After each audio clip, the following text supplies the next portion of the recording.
Iran কিন্তু দারুণভাবে ক্ষেপে উঠেছে এবং অপরদিকে ইসরায়েল কিন্তু আস্তে আস্তে নিশ্চুপ হয়ে যাচ্ছে।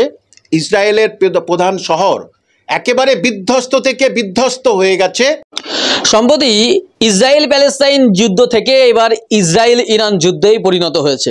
গত 5 দিন ধরে ইসরায়েল ইরানে আক্রমণ করছে, ইরান ইসরায়েল আক্রমণ করছে। এই যে যুদ্ধ, এইটাকে কিভাবে দেখছেন আপনি? দেখুন, যে পৃথিবীর ইতিহাস বলে কারোর ক্ষমতা চিরদিন থাকে না, কোনো সাম্রাজ্য চিরদিন থাকে না। ঠিক যে ইসরায়েলের যে দাদাগিরি, মুসলিম যে সমস্ত দেশ আছে তাদের উপরে দাদাগিরি, চোখরাঙানি, যখন তখন মিসাইল আক্রমণ করা, তার উপযুক্ত জবাব দিচ্ছে কিন্তু ইরান, যেটা সারা ভারতের নিউজ, সারা পৃথিবীর নিউজ মারফত আমি শুনছি। ভারতের নিউজ কিছু শুনছি, কিন্তু পৃথিবীর যেটা নিউজ সেইটা থেকে আমি যেটা পাচ্ছি, সেখানে দেখা যাচ্ছে যে এক প্রকার ইসরায়েল কিন্তু কোণঠাসা হয়ে গেছে এবং ইরানের কাছে যে ওদের যে সেনা প্রধান, ওদের যে এই যে স্বরাষ্ট্রমন্ত্রী, তাকে বলেছে যে, নিউজ মারফত শুনলাম বিদেশি, যে আপনি ইরানের ক্ষমতা না জেনে কেন যুদ্ধে নামলেন? এই কথা, আপনি ইরানের ক্ষমতা না জেনে কেন যুদ্ধে নামলেন? ওরা ভেবেছিল ফিলিস্তিনির মতো এইরকম সবাই সারা ভারতবর্ষের, সারা পৃথিবীর সব মুসলমানরা এইরকম ধরনের। হ্যাঁ, কিন্তু যে উল্টে তাকে যে ছোবল মারতে পারে, ইসরায়েলের ঔদ্ধত্য আজকের মাটির সঙ্গে প্রায় মিশে গেছে, একেবারে বিধ্বস্ত অঞ্চল হয়ে গেছে।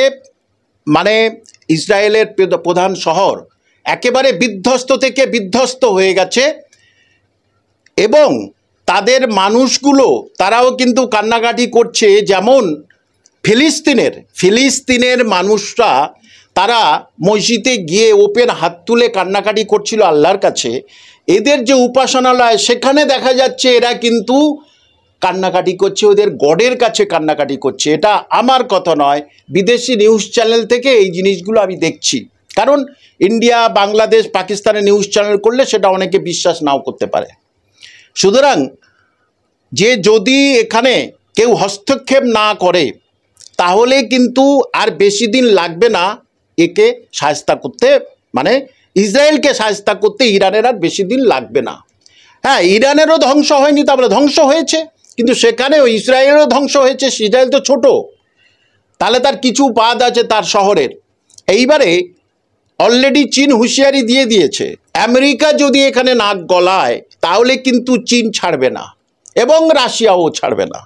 সুতরাং যেখানে আমেরিকা সেখানে চীন থাকবে না, যেখানে আমেরিকা সেখানে রাশিয়া থাকবে না। তাহলে এই দুজন, চীন সবচেয়ে বেশি শক্তিশালী দেশ, এখন সবাই জানে চীন সবচেয়ে বেশি শক্তিশালী দেশ, কোরিয়াও, যে সেইটাই বুঝে গিয়ে এখন আমেরিকার প্রেসিডেন্ট চুপ হয়ে গেছে এবং চুপ করিয়ে দিয়েছে ওদের জনগণ, যে আমাদের দেশে আপনি যা শুরু করেছেন আগে সেইগুলো সামলান। সে বিরাট অরাজকতা শুরু হয়েছে, তো মানুষ তো পথে নেমেছে, যারা কাদের তাড়িয়ে দেবে বলছে না, সেই জন্য মানুষ সব পথে নেমেছে। সুতরাং উনি নিজের দেশের জ্বালায় কাতর, উনি ওই সমস্ত কি করবে, ওই জন্য বেশি কিছু বলছে না। এবং আরেকটা বিষয় যেটা আমরা বারবার দেখেছিলাম, ইসরায়েল সবসময় বলতো যে আয়রন ডোম যার মাধ্যমে ওদের কোনো মিসাইল আক্রমণ করলে তাকে আগে থেকেই আকাশপথেই তাকে শেষ করে দেবে, কিন্তু ইসরায়েলের সেই অহংকার যেন ইরান ভেঙে দিয়েছে একেবারেই। মানে যতগুলো বিদেশি চ্যানেল আমি দেখলাম, সেই চ্যানেলগুলোর মধ্যে সবচেয়ে যদি কম যে চ্যানেল, সেই চ্যানেল বলছে যে 400 মানে ছুঁড়েছে, রকেট মিসাইল ছুঁড়েছে ইরান। সর্বনিম্ন ওই চ্যানেলটা বলেছে যে 20টাকে ওরা আটকাতে পারেনি, আর সেই 20টাই ছোট্ট হচ্ছে কে ইসরায়েল দেশ, সেখানে হচ্ছে 20টা 20 জায়গায় পড়লে তাহলে ইসরায়েলের কি অবস্থা সেটা বুঝুন। আমি সবচেয়ে কমটা ধরলাম। তাহলে অহংকার ঈশ্বর কোনোদিন পছন্দ করেন না। ঈশ্বর তো একজনই, তিনি যুগের পর যুগ তিনি বিভিন্ন প্রফেট পাঠিয়েছেন, বিভিন্ন মানে কি বলবো মানুষ অবতার পাঠিয়েছেন দিনের পর দিন। সুতরাং তিনি ইসরায়েলের জন্য যে প্রফেট পাঠিয়েছেন তিনি ও সর্বশক্তিমান পাঠিয়েছেন, আর এই ইরানের জন্য যে প্রফেট পাঠিয়েছেন হযরত মুহাম্মদ সাল্লাল্লাহু আলাইহি সাল্লাম তিনিও কিন্তু উপরওয়ালা পাঠিয়েছেন। সুতরাং তিনি ঔদ্ধত্য পছন্দ করে না, যেটা পৃথিবীর ইতিহাস ঘাঁটলে আমরা কিন্তু বুঝতে পারবো যে জাপানের ঔদ্ধত্যটাকে নষ্ট করে দিয়েছিল আমেরিকা। সুতরাং চীনের ঔদ্ধত্যটাকে নষ্ট করে দিয়েছিল সর্বশক্তিমান করোনা দিয়ে। সুতরাং ঔদ্ধত্যের একটা সীমা থাকে, সেইটা কিন্তু আজকের বুঝে গেছে ইসরায়েলবাসীরা, এবং ইসরায়েলবাসীরা প্রচণ্ডভাবে ক্ষোভ বিক্ষোভ দেখাচ্ছে। বাইরে শোনা যায়, দেখছি চারিদিকে যে সেনারা তারা বলছে স্টপ দিস ডিস্ট্রাকশন। ইসরায়েলি সেনারা বলছে Iran please stop this destruction, please stop this destruction. অর্থাৎ এবং আগুন জ্বলছে সমস্ত জায়গায়। অর্থাৎ ইরানের হাতে যে এত শক্তিশালী ভিতরে ভিতরে ছিল, সেই তারা কেউ অত বৈজ্ঞানিক নাকি ইরানে থাকে। অদ্ভুত ব্যাপার, পরমাণু বৈজ্ঞানিক, মিসাইল বিজ্ঞানী ভর্তি, এবং তাদের কাউকে শেষ করেছে বলছে। একজন বিজ্ঞানীকে রীতিমতো মানে মার্ডার করে দিয়েছে, খুন করে দিয়েছে। কিন্তু অন্য একটা বিদেশি চ্যানেল সে বলছে না, 2 জন মাত্র আহত হয়েছে, এবং আহতর পরে আর খবর পায়নি। সুতরাং ইরান এই হামলা কন্টিনিউ চালাচ্ছে কেন? জানে আমার বৈজ্ঞানিকরা আমার পাশে আছে, বৈজ্ঞানিকরা পাশে, এবং সমস্ত মানুষ এক হয়ে গেছে, দেশের জন্যে এক হয়ে গেছে। সুতরাং ইসরায়েলকে যদি কেউ সাহায্য না করে তাহলে কিন্তু ইসরায়েল খুব ঝামেলার মধ্যে পড়ে যাবে। ইমিডিয়েটলি এগুলো দরকার নেই, শান্তি ভালো। সুতরাং দুপক্ষ শান্তি নিয়ে আলোচনায় আসলে ঠিক আছে, ইসরায়েলের চোখ রাঙানিটা বন্ধ করলে সব ঠিক আছে। একটা বিষয়, এই যে যুদ্ধের পরিস্থিতি আমাদের দেশেও তো কিছুটা প্রভাব ফেলতে পারে, কারণ ইরান থেকে আমাদের দেশে তেল আসে, আর অন্যদিকে সামরিক যে অস্ত্র সেগুলো কিন্তু ইসরায়েল থেকে আসে বা ইসরায়েলকে প্রদান করে ভারত। এই যে দুই দিক দিয়ে দুইটা দেশের যুদ্ধ যখন হচ্ছে, তখন ভারতে কেমন ধরনের প্রভাব পড়তে পারে আপনি কি মনে করেন? দেখুন, এ প্রভাব কিন্তু প্রচুরভাবে পড়বে, এটা একেবারে নিশ্চিত। কারণ বলছি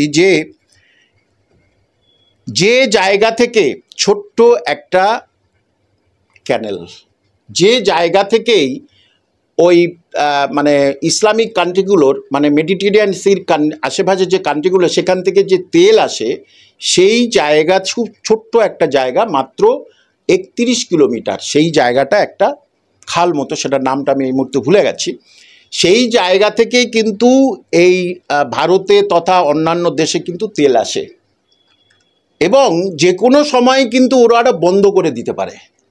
বন্ধ করে দিলে তাহলে কিন্তু সারা বিশ্বে, মানে থার্ড ওয়ার্ল্ডে কিন্তু এই তেলের এবং জ্বালানির দাম কিন্তু প্রচুরভাবে বেড়ে যাবে। তখন কিন্তু থার্ড ওয়ার্ল্ডের মানুষ ভীষণভাবে এই জন্য একটু আশঙ্কিত হয়ে আছে। এবং আমি যেহেতু ভারতবাসী, ভারতবর্ষকে নিয়ে আমি গর্ব করি, আমি চাইবো আমার ভারতবাসীরা যেন ওই মানে সব কিছু যেমন চলছিল তেমন চলুক, কোনো কিছু যেন ইরান কোনো কারণেই যেন বন্ধ না করে। তাহলে তেলের দাম তো অন্তত পক্ষে পার, ওখান থেকে অপরিশোধিত তেল প্রচুর পরিমাণে আসে, মানে যে কটা মুসলিম দেশ আছে সব কিছু, আরবেরও প্রত্যেকেরই দেশ তেল কিন্তু ওখান থেকেই, ওই ছোট্ট ওখান থেকে এসে তারপরে বিভিন্ন জায়গায়, ওই প্র্যাকটিক্যালি ওই জায়গাটার নাম আমি ভুলে, ওই ক্যানেল বা কি ওই জায়গাটার নাম আমি ভুলে গেছি আর কি। তো সুতরাং এখানে সারা বিশ্বে অলরেডি কিছুটা হলেও তারা আশঙ্কা করছে, অর্থনীতিবিদরা আশঙ্কা করছে যে এই যেহেতু তেলের জায়গা, তো ইসরায়েল এখানে তেলের যে ডিপো, সেগুলোকে তেল যেখানে অপরিশোধিত তেল যেন খনি, সেখানে হচ্ছে আক্রমণ করছে। তার মানে কি তেল এরা যা আছে ওদের ক্ষেত্রে যথেষ্ট, কিন্তু ওরা বাইরে সেটা সাপ্লাই করবে কি করে? সেই জন্যে সারা বিশ্বও কিন্তু একটু মানে দ্বিধার মধ্যে আছে, আশঙ্কায় আছে যে তেল সাপ্লাই এবং জ্বালানি সাপ্লাই ওখান থেকে হয়, তাহলে গ্যাস সাপ্লাই, তাহলে সেটা কি করবে? আরও অনেক কিছু সাপ্লাই ওখান থেকে হয় ইরান থেকে। সুতরাং সেগুলো তাহলে কি করে, কিছু ফল হয়, কিছু ড্রাই ফ্রুট হয় ওখান থেকে, সারা বিশ্বে যায়। সুতরাং যুদ্ধটা তারা লাগিয়ে দুজনে করছে, কিন্তু এর এফেক্টটা তো সারা বিশ্বে পড়বে, অবশ্যই সারা বিশ্বে পড়বে। যেমন আপনি দেখেছিলেন ভারত পাকিস্তানের যুদ্ধের সময় কিন্তু এই যে রাফায়েলের কিন্তু একেবারে ওই যে এটা একদম কমে গেছিলো, মানে যেটাকে কি বলে, যেটা ওই কি ভ্যালু বলে, রাফায়েলের পুরো ভ্যালু পুরো কমে গেছিলো আর কি। চীনের ওই ভ্যালুটা তখন বেড়ে গেছিলো, যে হয়তো গুজব হয়েছিল যে এটার যেটা ওটাকে কি বলে একটা ওঠানামা করে যেটা বলে না অর্থনীতিতে, ওটা কমে গেছে। সুতরাং হ্যাঁ, এটা ভারতবর্ষের ক্ষেত্রে যাতে কোনো রকমের অসুবিধা না হয় সেইটা আমি মন প্রাণ থেকে চাচ্ছি, কারণ আমি গর্বিত ভারতবাসী, ভারতবর্ষ নিয়ে আমি গর্ব করি।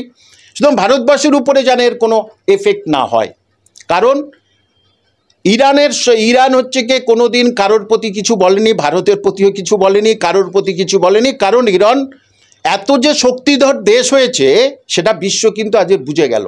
ইরান সত্যি সত্যি শক্তিধর দেশ হয়েছে। সেই আগে ইরাকের সঙ্গে ইরানের তুলনা করলে কিন্তু হবে না, সাদ্দাম হোসেনের ইরাকের সঙ্গে এখনকার খমেনির ইরানকে তুলনা করলে কিন্তু হবে না। একেবারে অসংখ্য, এবং দেখুন সব নিউজ সঠিক কথা দিচ্ছে না, ওই জন্য আমি বিদেশি নিউজগুলো ভালো করে পড়ছি। সেখানে দেখলাম যে ইসরায়েল কিন্তু একেবারে কিন্তু জঘন্য অবস্থার মধ্যে আছে। দেখা যাচ্ছে যে বিভিন্ন আন্তর্জাতিক সংবাদ সংস্থাগুলো বলছে যে ইসরায়েলের যে রাজধানী তেল আবিব রীতিমতো ধ্বংসলীলায় পরিণত হয়েছে। একেবারে সেটা বলেছে, প্রায় 60 থেকে 75% ধ্বংসের মধ্যে একদম চলে গেছে। কারণ 20টা এই যে ইরান যেটা ছেড়েছিল ওই 20টা সেইটা ওরা আটকাতে পারেনি, আর সেই 20টাই ওই ছোট্ট তেল আবিব শহরের উপরে পড়েছে। তার ফলে ধ্বংসলীলা দারুণ জায়গায় গেছে, সাধারণ মানুষও মরে গেছে। হ্যাঁ, এখন বললে হবে না ইসরায়েলও তো সাধারণ শিশুদেরও হত্যা করেছিল, আজকের তো বললে হবে না তুমি তো তখন কিছুদিন আগে শিশুদের হত্যা করেছিলে এবং অট্ট হাসছিলে, তাহলে আজকের ইরানেরও হাসপাতালে আক্রমণ হয়েছে, এরাও ওদের হাসপাতালে আক্রমণ করেছে। সুতরাং এটা এখন কে জিততে পারে আর কি, সে কে মরুক, শিশু মরুক, মহিলা মরুক, সেটা এখন আর কোনো ব্যাপার না। দুজনের এখন ইগোর লড়াই হয়ে গেছে যে কেউ থামবে না। সুতরাং এতেই হয়তো দুই দেশ প্রায় শেষ হয়ে যাবে, কিন্তু দুই দেশ ওকে ছাড়বে না, ওরাও একে ছাড়বে না। তবে আপাতত যা দেখা যাচ্ছে ওয়ার্ল্ড নিউজ থেকে যেগুলো দেখা যাচ্ছে, ইরান কিন্তু দারুণভাবে ক্ষেপে উঠেছে, এবং অপরদিকে ইসরায়েল কিন্তু আস্তে আস্তে নিশ্চুপ হয়ে যাচ্ছে এবং আতাতের জন্যে একদম উদ্গ্রীব হয়ে গেছে।